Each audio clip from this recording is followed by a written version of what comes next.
Ja, vi har som idealisme, hvor den bygger på 3 begreber.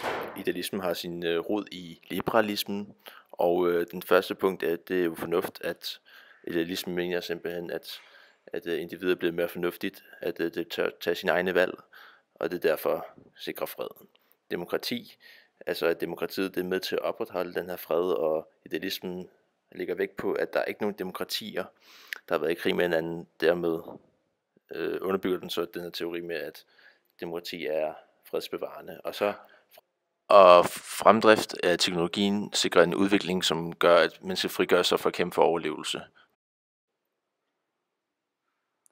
Første og anden verdenskrig har været med til at styrke idealismen ved, at det er blevet mere vigtigt at få demokratiet ind og se virkningen af det.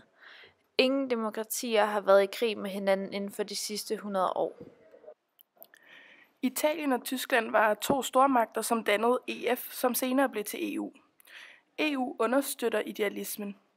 I stedet for at bekrige hinanden er de indgået i et samarbejde, og nu vil konflikter ikke opstå på grund af handlen.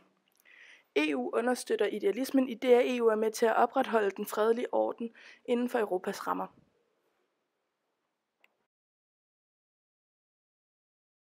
Den viser idealismens tro på et positivt fremskridt og at verden er under udvikling.